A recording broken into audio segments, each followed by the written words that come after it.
Turn him. Good. There. That's it. Who's dumping down?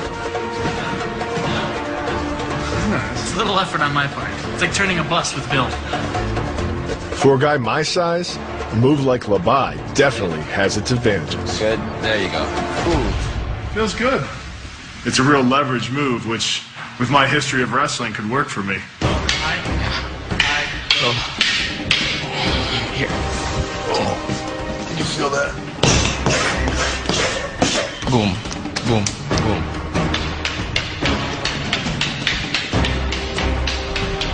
After several hours of practice, Grandmaster Bonifacio Uy gives us some key advice.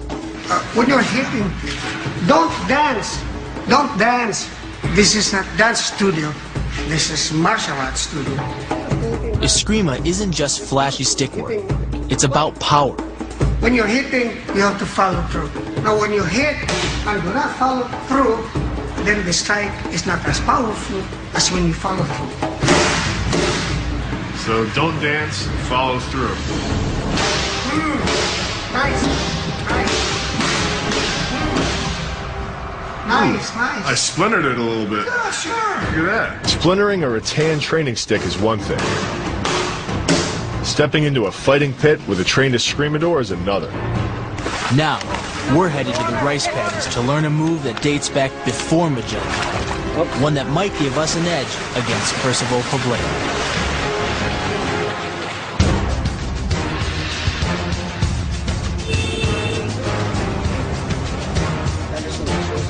The Spanish fleets that followed Magellan brought with them Catholicism.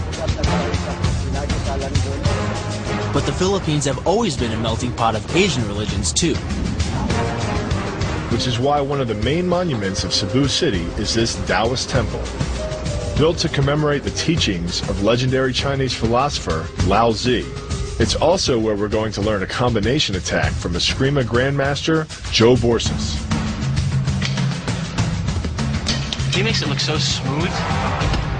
That looks incredibly painful. It's basically using his momentum and his joints against him every time. Behind the head, tosses him. That's sweet. I like throwing people with sticks. Grandmaster Joe had a move that would make the most of our limited stick skills. One that combined defense and offense. So he disarmed him, and then he was able to throw him too. Right. This move begins with the escrimador grabbing his opponent's attacking arm. He then strikes his opponent hard across the midsection before disarming him with a wrist strike. Then finishing him with a good blow to the head. For good measure, Grandmaster Joe flips his man too. Can you just do the first part only to the disarm? One, two, three. So that's the disarm. 3 steps to it. 1. Strike, disarm, strike.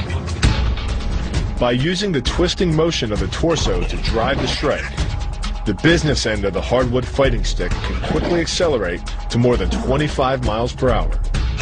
On contact with the skull, the energy is enough to cause a depressed fracture. It's the same injury-producing force as being hit in the temple by a hammer.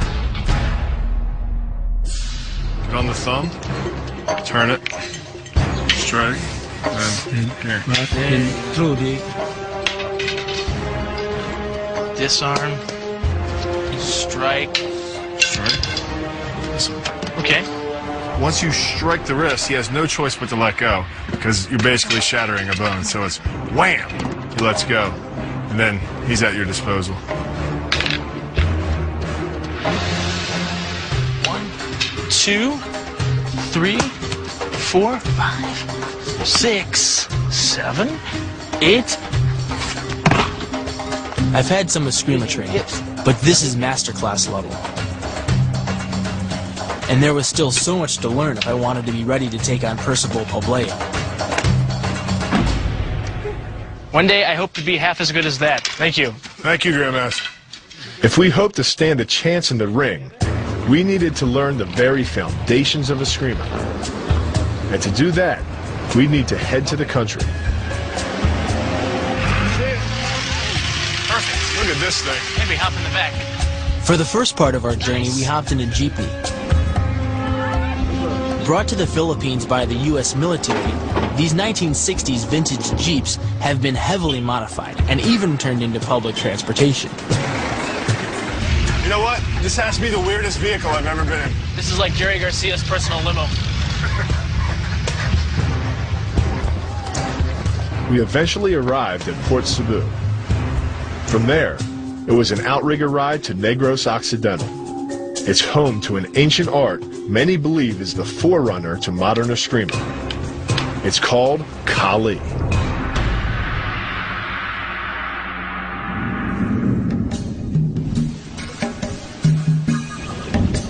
At a farm near the base of the Manalanga Mountains, we met up with Leo Gahe. Hi, I'm Bill, Grand Tuhan. Known to his students as Grand Tuhan, Welcome. Leo is the world's leading practitioner of Kali. Because this ancient form of Eskrima was practiced in open fields, he led us into some nearby rice paddies. There, we warmed up with an ancient form of spear throwing. Come on, run! Developed centuries ago by local boar hunters, this is a wicked test of both balance and endurance. Go back, come on, go back. Woo! Head start, that's a head start.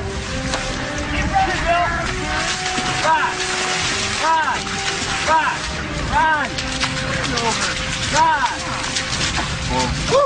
Every time you put your leg in the mud, pull it back out, you feel that weight. It's kind of like pulling a sled on the football field. Resistance training. It's really hard work, but it's a lot of fun too. Next, Grand Tuhan had us work on our upper bodies by striking at the water. Go! Hit up! Hit it hard! First with our bamboo spears. Hard! Hit it hard! Come on! Come on! Hit it hard! Go! Hit hard! Then with bastons. I can see where Kali came from. 100 years ago, chasing your enemy through a rice paddy, smashing his head in with a stick. I mean, it's a direct relation to Eskrima. Yeah, and talk about footwork. If your footwork is good when you're in 8 inches of mud, you can maneuver some footwork when you're on land.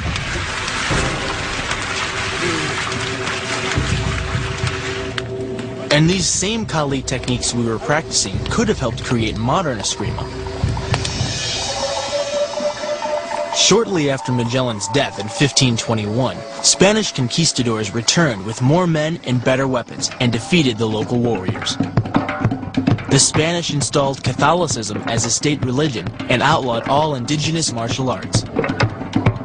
Forced to go underground, local warriors incorporated their training methods into a variety of ceremonial rituals. They convinced the Spaniards these rituals were tribal dances, which they called Kali. In reality, these so-called dances were tightly choreographed sparring sessions designed to replicate real fight scenarios.